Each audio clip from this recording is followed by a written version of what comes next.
Welcome back to AutoTechNick. Today we're going to be installing this engine back into this 1995 F355.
Gotta love the track brake pads.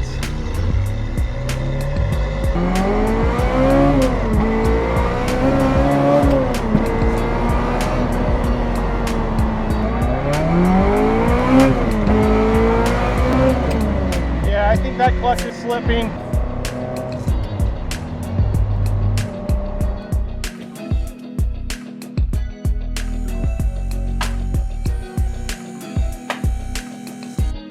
And get this thing out with freedom.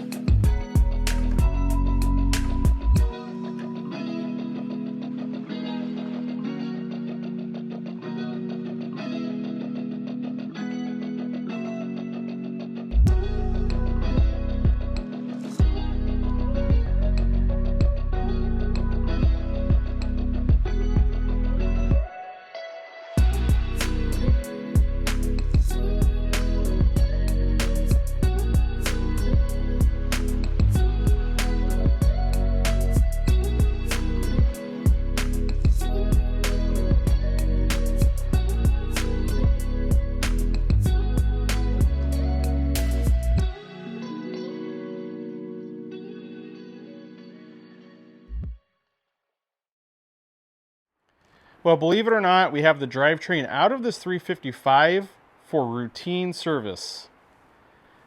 Yep, no major repairs here, just the routine timing belt service or major service that's commonly referred to. Now, there's two main philosophies on major services with 355s, and there is a group of people that believe you pull the engine out to replace the timing belts, and there's another group of people that say you can leave the engine in, drop the fuel tank out of the car, and you can replace the timing belts. Well, you can see that I have the engine out of the car, so you know which way I believe in. For me to get this drivetrain out of the car versus dropping the fuel tank and dealing with that, I will argue that I could probably get this engine out quicker. It's not as messy. You don't have to disrupt the fuel system. It's not as bad as it looks. But the big thing is, we're not talking about just replacing the timing belts. I'm really big on checking the camshaft timing and degreeing them in anytime I do belts on any car. That is always my go-to. And by doing that, that also allows me to pull the cam gears off the camshafts, and I can replace the O-rings that sit on the back side of these cam seal plates back here to the valve cover, which those commonly leak, not just the camshaft seals. Holistically, I feel that it is much better to pull the entire drivetrain out because it doesn't take that long. I have full access to the drivetrain to service everything while it's right here in front of me. I have better visibility. I can inspect everything, make sure everything's in good condition, and it's really in good operating order so the client has long-term trouble-free use of the car without having to worry about anything. So it's not just a matter of putting new timing belts on the car. Think of it as like a physical for the engine. I'm going through, I'm checking everything, I'm making sure it's good, I'm getting my hands and eyes on it and giving it a good bill of health. So that kind of leads me in saying we've done a lot more than just timing belts on the car. So I pulled this down, we did do the timing belts, I replaced the timing belt tensioners. That obviously is all taken care of. That's the big thing everyone talks about. But a lot of the other things that we take care of in these services, it's got new spark plugs. Talked about it, replaced the front camshaft seals, the O-rings back here. I modified the heads and valve covers so that way we don't push out our valve cover gasket. It has new valve cover gaskets in it. I take the front balancer off. New front crank seal on it, so that's brand new. Obviously, all of our ancillary belts, those are all brand new, all tensioned properly. Getting up under here to our ITBs, I'm able to pull all the fuel injectors out. I service them, clean them, flow test them, make sure they're good, put them back in. I service all the O-rings on the ITBs, replaced all of those. All the vacuum hose in the engine, since these things are getting much older. All brand new vacuum hose in here. I replace every bit of it. Bring you guys around. Replace these vacuum check valves right here, these non-return valves. These are keys on 355s to the vacuum system working properly for the secondary air and the exhaust bypass. Replace those every timing belt service. On this particular car, we actually had deteriorating camshaft sensors, so I got 2 new camshaft sensors on either side. It also had a failed clutch, and we pulled out an aftermarket carbon Kevlar clutch. We installed an original OEM organic clutch, new pressure plate. Our flywheel was still good. On this car, starter got rebuilt. That's not part of the service, but we got that taken care of. It was intermittently starting. Our alternator, it got rebuilt. We had an intermittent alternator charging light in the cluster, although we had battery voltage, so that was rebuilt. That's not typical of the service. Oh, I will say, tensioner bearing right here on this belt tensioner, that gets replaced during every timing belt service. On this particular car, we actually found that the oil tank was cracked, the lower mount was cracked on it. We were able to find a new old stock, brand new oil tank, so we have the added benefit where we have nice, good, clean powder coat on it, and that lower mount down here is intact, so we replaced that. And trying to think what else we took care of here on this drivetrain. We're going to put new gear oil in it. We're going to be replacing all the exhaust gaskets and also our test pipes. So we'll talk about that a little bit later when the engine's going back in the car. But really got everything resealed up. This car had a lot of oil leaking from the power steering lines and the valve covers. So we did a lot of cleanup work. Really went through and got everything taken care of. You can see it's very clean. Make sure our ITBs are going to operate smoothly. Got some new coolant hose in there. We're going to trim the fit once it's back in. So we've gone quite a ways at this car. And also timing belt covers. We actually had the originals over here that were in bad shape. So you can see that they were cracking and these were deteriorating really badly. I actually in the other series of videos talked about where I tried to repair these. We were unable to get those to get repaired. It's some kind of really weird thermoplastic. We are keeping an eye out for a used set of timing covers. You can't buy brand new ones anymore. We were able to find a good set that was priced very fairly out of Japan. Got those shipped out here. We were kind of holding our feet a little bit before we put the engine back in the car in hopes that we could find those covers at the 11th hour. We did. So you can see that I have our 2 new timing belt covers back on. So that really covers the drivetrain here. That's all taken care of. You know, I mentioned timing belts are on. We degreed in our camshafts. We had this engine out. We did a compression test before we removed it. We did a leak down test after. So we have good health in our valve guides and top end and cylinder sealing. So it is buttoned up and ready to go back in the car. Now as for the car, you can see we got quite a bit of space here without the drivetrain out. And we did do a few things back here. Mainly, it was the right-hand radiator that was leaking when we did our inspections. Now, I didn't cover the work in any videos, but I did replace the leaking factory radiator with an aluminum CSF radiator. That is what the car has on the left-hand side, so now they're matching. Took all the coolant pipes out, replaced all of the coolant hoses with new ones. Fuel filters, those are part of the service, so we replaced both fuel filters. Went through, I've already chased my threads for our subframe mounts. Everything's clean and ready to go. Like I mentioned, it's time to get this engine in the car. So that gives you guys a good crash course where we're at. Like I said, I covered a lot of this work in previous videos. So for now, it's time for me to get this car up in the air, get the engine positioned under it, and then start lowering the body down, getting this back where it belongs. So before we jump right into it, I figure I'll give you guys one quick peek of the car now that we have it up in the air. You'll see that I do put a ratchet strap around the back bumper, and I have that over here holding the muffler out of the way, and that's really to hold the muffler clear of the exhaust where your catalytic converters or your test pipes are going to be. Now I happen to have those off of our engine because we're replacing them, so it won't be much of an issue, but I don't want to deviate from my normal pattern and routine, so I just have that tucked away. But you can see that By holding the exhaust here out of the way, you don't need to remove the rear bumper. You don't need to remove the exhaust at all to get the engine out of the car. It really does save a lot of time, makes it a lot easier. Give you guys a bit of a view that you probably don't get to see very often. You can see all of our structure up here that is holding our body on, and really that's all interfaces with that subframe and that cradle that holds the entire drivetrain that make this one whole unit. So it comes out pretty good. There's just a couple connections. You can see we got an e-brake, clutch line, brake line, AC lines, brake line on the other side, obviously our exhaust. This car is an early car. It's an ME 2.7, so it's a lot easier with our Motronic wiring, which is back here at the back of the car, versus the later cars, the ME 5.2s, that has the Motronic wiring coming up here, basically underneath the radiator hose here, timing belt cover that we have to feed through the firewall over the gas tank. With those cars, you have to feed that wire harness through a hole up here, so it's a little bit more work. You can see we got plenty of space, so I need to get our drivetrain positioned underneath the car, and I use some long extensions, and I feed them through this hole here, and I feed them through our body right here, because it goes straight down, and that actually helps me position the engine where it needs to be and guide it. I just use some really long 3/8 extensions. I have some like 36-inch extensions. Set it in there, and that just helps me guide the car down over the body. And then once we're there, we'll start working to get our hardware installed and get these two married back with each other. So I'm gonna get that in position, start cracking on it, and I'll bring you guys back here in a couple minutes.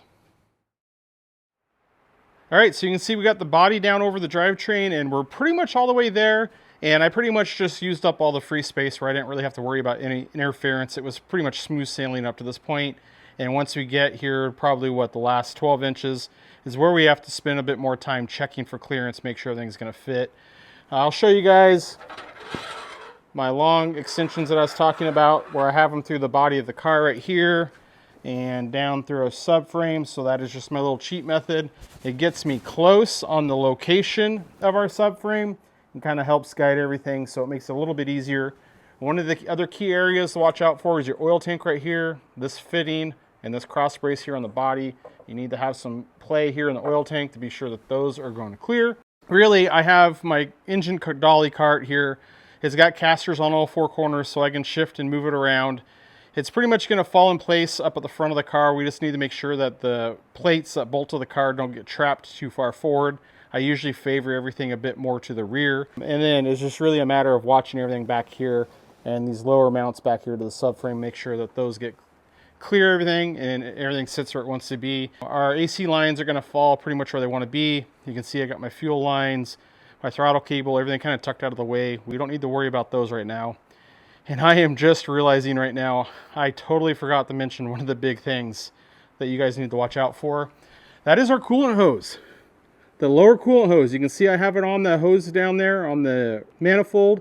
The hose clamps are not tight. It is loose. You need to have that lower hose on so that way you can get it onto your nipple as you install the engine.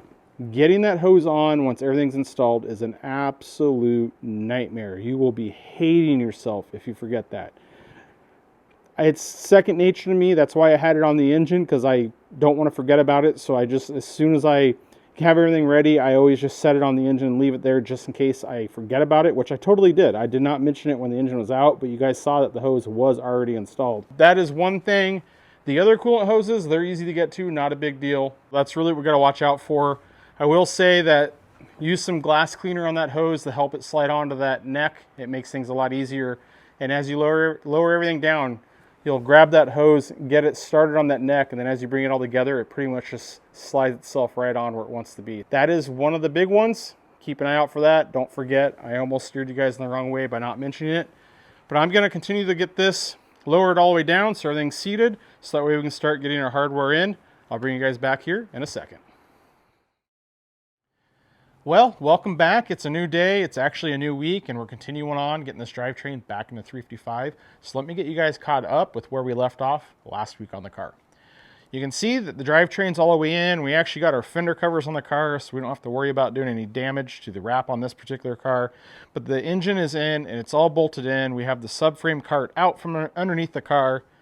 So we have the lift all the way down. Now that we have it all the way down, I can show you guys our hose. You can see It's slid onto the neck on the hard line of the car, and if you look in there, you can really see that you don't have much space to get that hose worked in there. I can't stress enough, do not forget that hose. You want to get that hose slid on as you're dropping the engine in. It's one of the most critical things. You're really gonna be upset with yourself if you forget that. But you can see everything's still, fuel lines, everything's loose in here. I've really done nothing. I've tightened all my subframe bolts, so all the subframe bolts to the firewall up at the front, there's 6 on each side, those are tight. There's the 2 bolts that come in right here from the bottom, those are tight. And all of our larger bolts down here that secure everything, those are all tight. So I got those taken care of. So with the subframe all the way in, all the hardware tight, the next step that I like to tackle when I'm putting a drivetrain back into the car is really to make it dry. So is what I'm saying is all my brake lines, my clutch lines, all my oil tank lines, they're still disconnected and it's still slowly leaking some items. Also, if we jump back to the early videos in this car we did our inspection, we had some transmission noise coming out of the gearbox, and I actually pulled the 3 cover plates to get a good inspection in there. Well, I didn't have the gaskets for those cover plates, so I just threw the plates back on without any gaskets, and it's been leaking oil the entire time. That's not that big of a deal because we have our new gaskets here to reinstall those and seal them up. I left it that way so it could drip during the whole duration of the repairs, hopefully so that way I can pull those cover plates off. And I'm going to spend a little bit more time looking up in the gearbox, inspecting the gear set, trying to see if we can determine the source of that noise in gear line before we seal it back up. But that's going to be my focus for right now for today, because I do this because I don't like working underneath the car when it's dripping on me. So I'm going to get the car up in the air.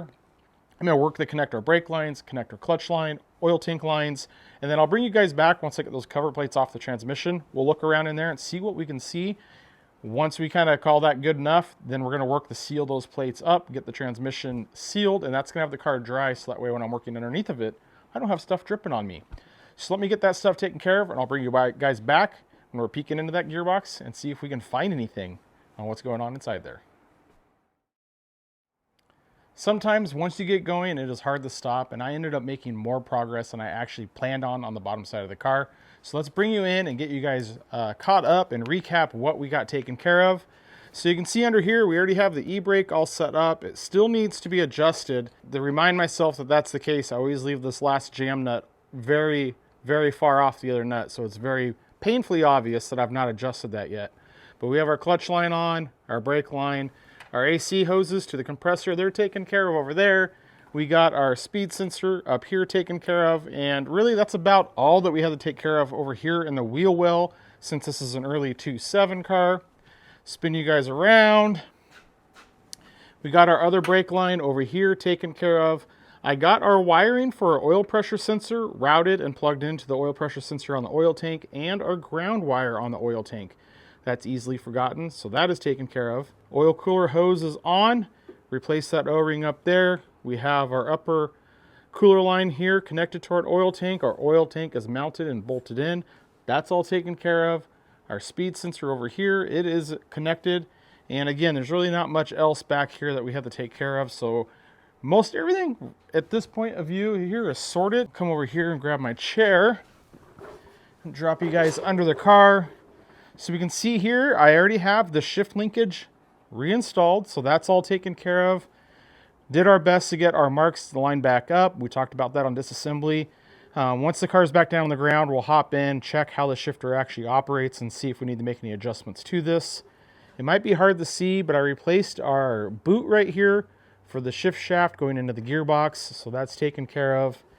And you guys might be able to see, there's our oil temperature sensor, our ground wires kind of tucked up under there. I spent some time cleaning the grease and grime off the bottom of the engine. So this engine was really bad, had a lot of leaks, a lot of grime. We cleaned it on the top side when the engine was out of the car. Now that it's in the car, I spent some time getting that cleaned. I'm probably going to make one more pass on it and get it cleaned up the best I can. But we'll bring you guys to the back. I promise you guys I'll bring you back here and show you. We got our cover plates off. And you can see our gearbox here. So the side ones, you really don't have much you can see here. You just have your shift forks and your gear sets. But right here, you can actually see up into the transmission, and you can see how the shafts actually run 90 degrees to the crankshaft, which is very unique for a 355. 348s are the same way. So I'm trying to avoid my cardboard here where I have all this oil leaking on. But I spent some time looking around in here, and you can see the other set of gear sets. You can see where our input shaft here comes from this gear, then transfers our motion right here to this gear into those shafts. And up on the top, it's really hard to see, but it's our basically our ring gear. I don't have a good enough view really to get in here and see where that noise and that metal is coming from. And looking at these, and nothing is a smoking gun. I would really like to have access to really get in there and inspect it, and also to check and see what kind of backlash we have in between gears, but I just don't have that good of access up there. From the way this noise was behaving when I was driving the car, my best suspicion is that it's with the main or the final drive ring gear, but it's just buried up there on the top, and I don't have good access to view it. I think it's hard to see because I'm kind of fighting my light right here in the camera. I think this is the lower output shaft gear right there that drives up to the final drive gear. Yeah, I can barely see it up there, so I don't have good visibility, but it was what I'd be looking for, is a uneven wear or a really sharp wear on these gears or these teeth. A lot of times you'll see it. If it's really extreme, it'll wear this down to a point and it's super obvious. But there's, like I said, there's nothing that's just a smoking gun in here right now, and I'm very limited on my visibility. It would not too much work to get those covers popped off. The benefit is we'll get everything resealed back up on here. It was worth a shot. We were hoping to find more information. Didn't work out like we planned. It's probably time to go get our new gaskets. I got our covers cleaned up, get all that put back on. And that's gonna finish everything on the bottom side of the car for now. And it's also gonna make it to where I don't have to worry about anything dripping on me and the car making a mess on my floor, which is what I'm trying to avoid. So I'm gonna get that taken care of tonight. The reason why I'm doing that tonight is I want that to have 24 hours to cure before we put oil in the gearbox. So I'm gonna get that taken care of tonight. And then tomorrow morning, I'm gonna bring you guys back out here. We're gonna have the car lowered back down on the ground, and we're gonna start taking care of everything on the top side of the engine bay, get everything finalized and buttoned up. So I'll see you guys tomorrow morning. Good morning. How about you guys say we jump right into it today and start talking about what we need to do on the top side of the engine for this 355. So where we're going to be kicking off today is really focusing all my attention up here at the front, kind of getting the worst out of the way to get everything reconnected. Pretty much start from the bottom. We're going to get our hose clamps for our lower hose positioned and tightened, get those taken care of.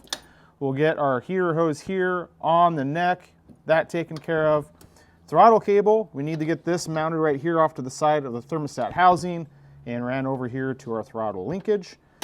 And then we have our power steering line up here. We need to get that connected, our soft power steering hose.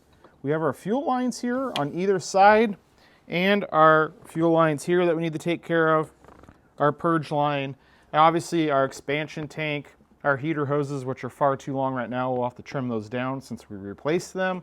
And also our smaller lines right here, we'll get those taken care of. So that's pretty much gonna sum up everything we have to take care of up here and get that buttoned up. I will say that there's slight differences if you're working on these 355s, depending if you have one fuel pump or two fuel pumps like we have here on this early 2.7 car. If it's a 5.2 car, your wire harness. The scope of work back here changes a little bit.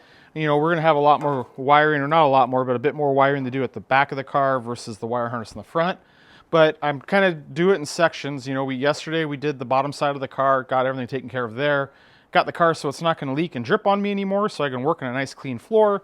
Now we're going to focus our attention up here at the front. For like our smaller hose, you can see here I got some silicone hose we're going to replace that with that goes up to our coolant expansion tank.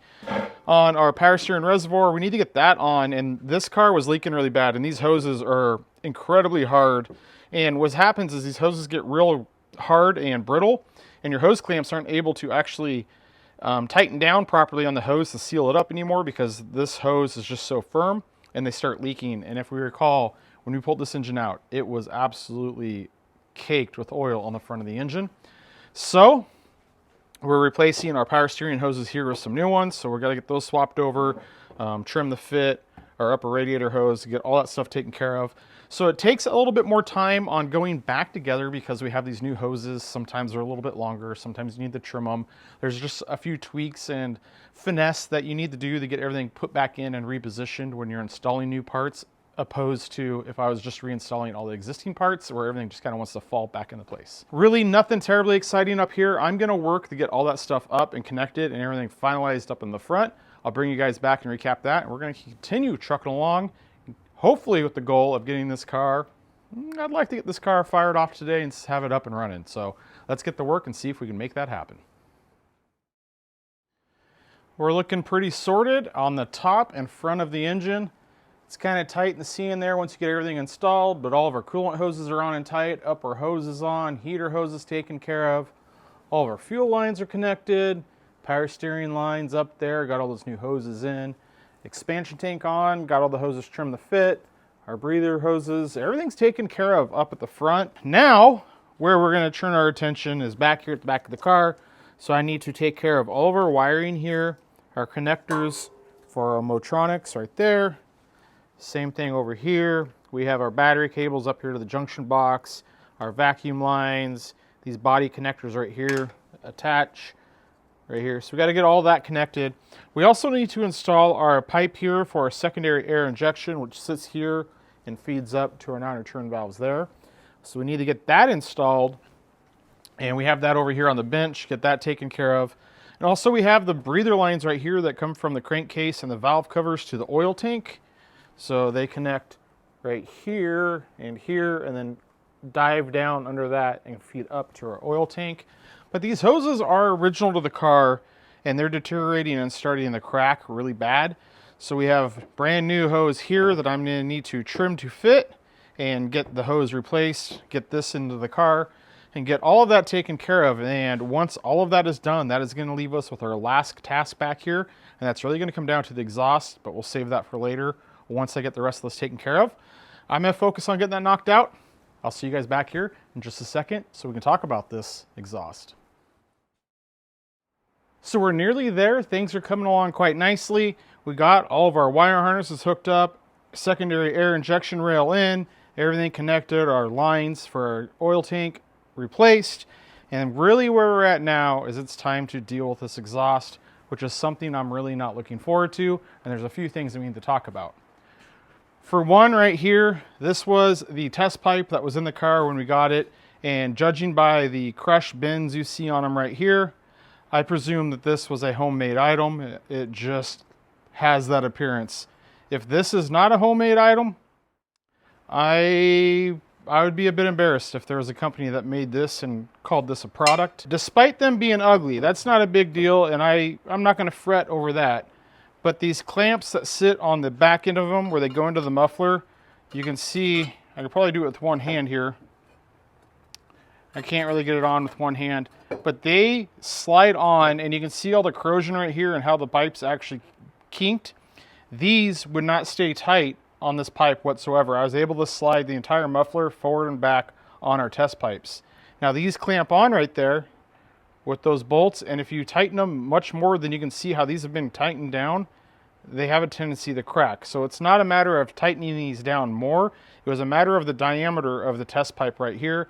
And it was even so much of a problem, someone previously tried to tack weld this bracket to the test pipes and it did not stick, the welds broke. So I advised the client and I was like, man, you probably want to consider replacing these, because having your muffler not be loose and not slide around back here is actually pretty important. So A, I can have it sitting in the correct position, but that way I can also ensure that like a tip isn't going to go up and damage the bumper or cause any other issues. We went ahead and were able to find a nice deal on a set of nicer test pipes, and I can tell you that if I take these test pipes and if we hold them up here, I'll do my best with one hand, there's actually a pretty sizable difference of the diameter.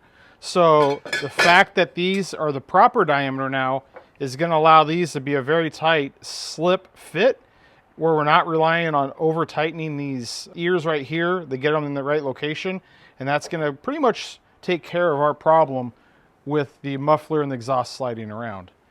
Now also with the rest of the exhaust, all the hardware was, a lot of these bolts were bent and just really mangled. So I replaced all the hardware with new stainless hardware. So every piece of hardware we're going back on with is new, including here. We have our Y pipe here, new gaskets. We're replacing all of the gaskets that we have off with everything. So that's all pretty straightforward. But we have our exhaust bypass valve here, and when we took this car out in our initial road test, this was not functioning. And when we pulled the car apart, we discovered that this was bound shut. I still had the vacuum diaphragm on it at that time, and I tried putting my vacuum pump on it, sucking or putting a vacuum on it to see if the diaphragm worked. And it did, but it was not able to open this valve. So I pulled the diaphragm off. I was able to fully function test this. It's working just fine. It holds a vacuum, so I knew that wasn't the problem. I had some time to kind of fuss with this valve, and is what I ended up finding. Give you guys the short story here. You can see that damage on that end cap right there. So at some point, something has hit this end cap and pushed that in, and it actually had the shaft bound up. So I ended up putting this in a press. I put a socket around this ridge right here. I put it in my press, and I actually pressed the shaft down as far as it would go. And by doing so, it was able to kind of move that cap. There's really no easy way to get that cap off. You can see where it's staked into it in here. If I was going to get desperate, I was going to try to take that off, but after I press that in, you can see that I now have full function of our exhaust bypass. It's still not completely buttery smooth. It's significantly better. I think we're going to be okay with the operation with the vacuum. This has a pretty good pull to it. It was a minimal investment. To go any further with this, it would be pretty intrusive. Like I said, to get that cap off, it's going to be hard to get that off without any tooling marks, to get that pushed back out, back in, and staked back in. And also you can see that our flap in here is tack welded to that shaft. And also getting these screws out, they're staked on the back side. So getting that all out and back in, if I were to fully take this apart, it's not going to be the same. And replacing these is not really an option, I would say, because they're so expensive. There's aftermarket ones, but you're still looking at $1,500, $2,000. It's so much money. I lubricated the shaft, we pressed the shaft, I got it unbound up, I got it freed where it's able to move. We're gonna put it in, and hopefully it works. If not, we're gonna reevaluate, but we're just not gonna jump straight to replacing it because it is so cost prohibitive. If that part was much cheaper, say $100, $200, sure, maybe we would just replace it and not fuss with this one, but that is not the case. So we got to get that taken care of. And really what I wanted to mention on the exhaust, which I'm not looking forward to, is since I had these off, the time I'm going to spend readjusting everything is going to be pretty significant. To get our new test pipes in, I have to locate and position our clamps on the end of it. I have to get them over the ends of these test pipes, which is going to be pretty difficult.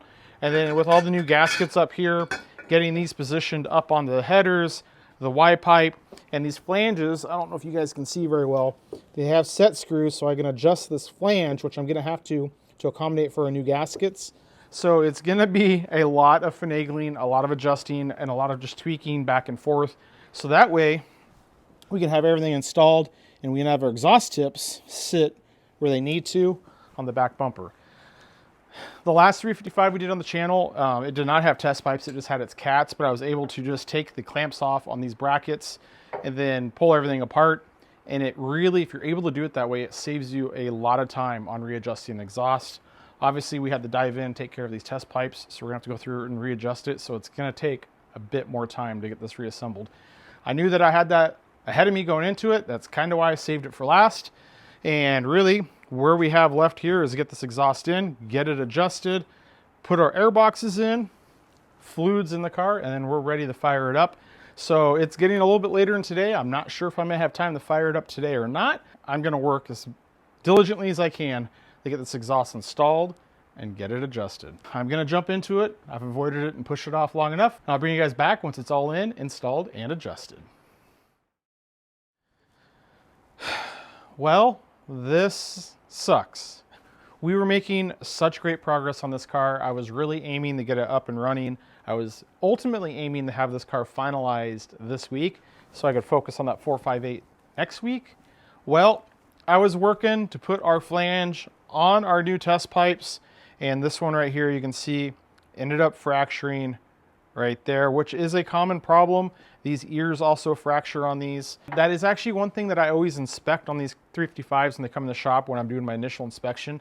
And on this car, both of those were not fractured. And that's actually why we replaced the test pipes, because I told the client that if I try to tighten those clamps down more to secure them to the old test pipes, they're probably going to fracture.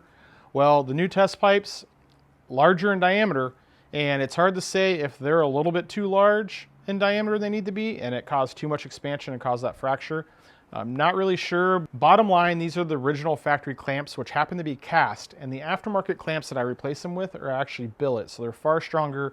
They have more meat here, so they don't have the same problem with fracturing, and they're just a superior part in all. But the real bummer of this is I've already cleared it with the client. He gave me the okay to order the 2 new clamps with the new upgraded billet ones, so that way we can get them on the new test pipes and get everything on properly and secure, and really just get away from this problem with the loose exhaust. But I had to order parts, and I'm a planner. I had goals to set out, and this just not only disrupted this week, I think it's going to ripple in the next week, because I really can't get this car off of the lift right now to work on these other cars. So I'm going to have to just reshuffle, or kind of be stuck treading water where I'm at right now until I get those new clamps. So I think what I'm going to do is I think we're going to just end this video here today, guys, and I'll bring you guys back once I get the new clamps, when we're going to finish up everything on this car, the exhaust, the fluids, get it running, synchronizing the ITBs, get the car on the test drive, all that stuff. But for now, I guess in the meantime, it'll give me time to get this video edited and uploaded and put on the channel while I'm waiting for my parts. Didn't get where we wanted to today. That's all right. We'll still get the car finished up and all back together. That is just the way it goes. So I just wanted to say thank you for your support. I really appreciate it, guys. You know the drill. Be sure to like the video, drop a comment below, share it with a friend, subscribe to the channel if you're not to. As always, guys, we'll see you on the next one.